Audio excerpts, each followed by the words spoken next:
Hello बच्चों, कैसे हैं आप सभी। चलिए इस वीडियो में हम समझेंगे कक्षा 5 की वर्कशीट नंबर 99A, जो कि 28 अक्टूबर 2021 की वर्कशीट है और आज का विषय है बच्चों हिंदी। और आज हम पढ़ने वाले हैं हमारी हिंदी की किताब का पाठ चावल की रोटियां। तो चलिए शुरू करते हैं।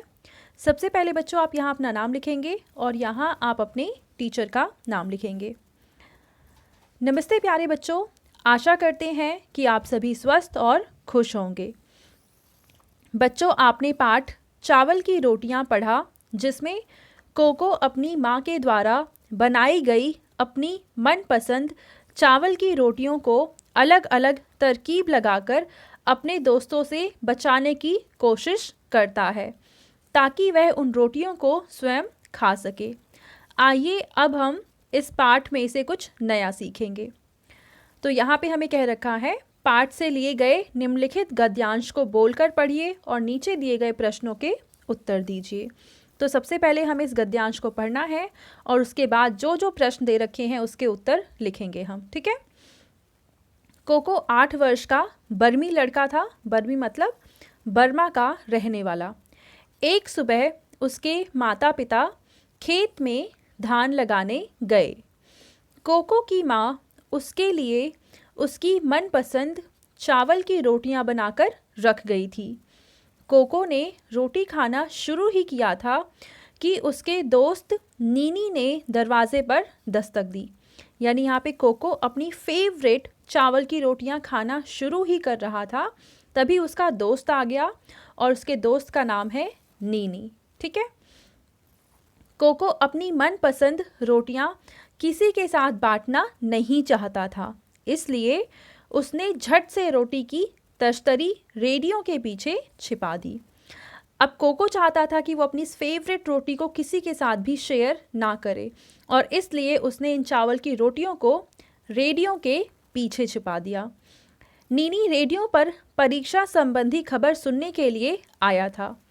कोको ने रेडियो खराब होने का बहाना बनाया। यह सुनकर नीनी वहां से चला गया। कोको फिर से रोटी खाने लगा। दरवाजे पर फिर दस्तक हुई। इस बार उसकी दोस्त मिमी ने दस्तक दी थी। कोको ने रोटी की तश्तरी को गुलाबी रंग के फूलदान में छिपा दिया। तो देखो यहाँ पे एक बच्चा है कोको, और ये अपनी रोटियों को बचाने के लिए उनको एक बार तो उसने रेडियो के पीछे छिपाया और दूसरी बार गुलाबी रंग के फूलदान के अंदर छिपा दिया। अब बच्चों यहाँ पे हमें कुछ प्रश्न दे रखे हैं, इसके उत्तर लिखते हैं। पहला प्रश्न है कि कोको की माँ ने उसके लिए नाश्ते में क्या बनाया था। तो अभी हमने ऊपर पढ़ा कि उसने कोको की माँ ने बनाई थी चावल की रोटियां। क्या बनाया था? चावल की रोटियां, ठीक है बच्चों।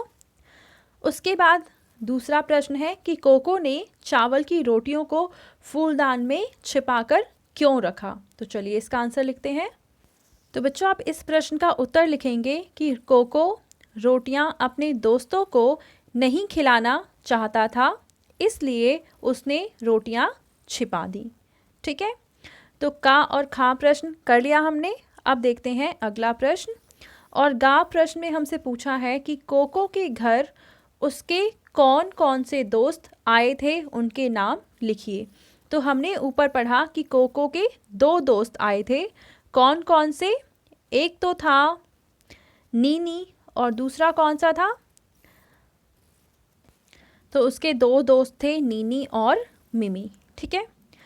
और लास्ट वाला प्रश्न है कि कोको ने अपने दोस्त नीनी से क्या कहा।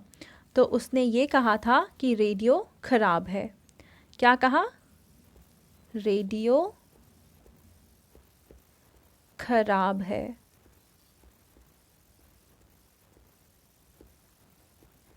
ठीक है बच्चों। चलो इसके बाद हम अगले प्रश्न पे बढ़ते हैं। अगले प्रश्न में हमें कुछ खाली स्थान दे रखे हैं और इन्हें हमें भरना है। पहला है कोको के कमरे में फर्श पर एक डैश बिछी थी। क्या बिछी थी? दरी बिछी थी या चटाई बिछी थी? तो इसका सही आंसर है चटाई, ठीक है। आप यहाँ पे लिखेंगे चटाई। दूसरा है कि दुकान का मैनेजर डैश रंग का फूलदान लाया था, तो वो नीले रंग का फूलदान लाया था। आप यहाँ पे लिखेंगे नीले। तीसरा है कि मिमी कागज़ का डैश खोलती है, तो वो कागज़ का बंडल खोलती है। यहाँ पे आप लिखेंगे बंडल। उसके बाद है तिनसु और डैश ने मिलकर पापड़ खाए और चाय पी, तो तिनसु और मिमी, यहाँ पे आ जाएगा मिमी। और उसके बाद है कि भूख से कोको का पेट डैश कर रहा था, क्या कर रहा था? गुड़गुड़ कर रहा था, तो आप यहाँ पे लिखेंगे गुड़गुड़। ठीक है। तीसरा प्रश्न है कि आपका मनपसंद भोजन क्या है? यदि आप कोको की जगह होते तो क्या आप अपना मनपसंद भोजन अपने दोस्तों के साथ बांटना पसंद करते? यदि हाँ तो क्यों, और यदि नहीं तो क्यों नहीं? तो बच्चों यहाँ पे आप ये बताएंगे कि आपका फेवरेट खाना कौन सा है। तो जो भी खाना आपका फेवरेट है आप उसका नाम लिखेंगे, और फिर आप ये भी बताएंगे कि उस खाने को आप अपने फ्रेंड्स के साथ शेयर करना चाहते हैं या नहीं चाहते हैं, और अगर चाहते हैं तो क्यों, और नहीं शेयर करना चाहते हैं तो भी बताना है कि क्यों नहीं आप शेयर करना चाहते हैं। ठीक है। अब इस प्रश्न का उत्तर आप लोग खुद लिखना, क्योंकि आपका फेवरेट खाना और आप शेयर करना चाहते हैं या नहीं चाहते हैं ये आप ही बता सकते हैं। ठीक है। अब आपके पेरेंट्स के लिए सुझाव है कि बच्चे से उसके मनपसंद नाश्ते के बारे में पूछिए। नाश्ता बनाते हुए बच्चों को अपनी माँ के साथ उनकी मदद करने के लिए भी प्रेरित कीजिए। ठीक है बच्चों। तो बच्चों आपको कार्यपत्रिका मज़ेदार लगी ना? अब बताइए कि आज आपने क्या नया सीखा। और ये थी आज की हमारी हिंदी की वर्कशीट जो काफ़ी ज़्यादा मज़ेदार थी। और अगर बच्चों आपको ये वीडियो पसंद आई है तो उसको ज़रूर लाइक करें, अपने फ्रेंड्स के साथ भी शेयर करें और इस चैनल को सब्सक्राइब कर लें। Thank you.